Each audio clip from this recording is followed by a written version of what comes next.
তাদের এই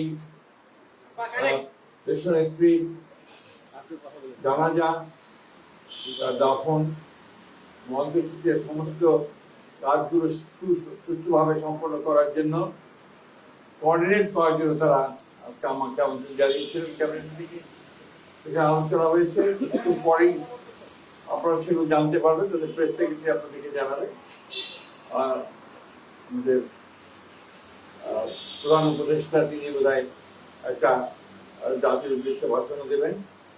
আপনারা তাদের কাছ থেকে সব কিছু জানতে পারবেন, যেহেতু তাদের মিটিং তারাই জানাবেন, সেটাই ভালো হবে। আমাদের বিষয়গুলো আমরা আপনাদেরকে সকালে জানিয়েছি। আর আমাদের 12:30টার সময় আমাদের স্ট্যান্ডিং কমিটির একটা মিটিং আছে বিএনপি, সেই মিটিংয়ে আমাদের সমস্ত সিদ্ধান্তগুলো চূড়ান্ত করে আমরা আপনাদেরকে আবার জানাবো, টাইমটা জানতে থাকবো। সেক্ষেত্রে আপনাদের কাছে আমরা সর্বাত্মক সহযোগিতা চাইব। আপনারা সবাই দেশনেত্রী বেগম খালেদা জিয়ার জন্য দোয়া করবেন। আসসালামু আলাইকুম।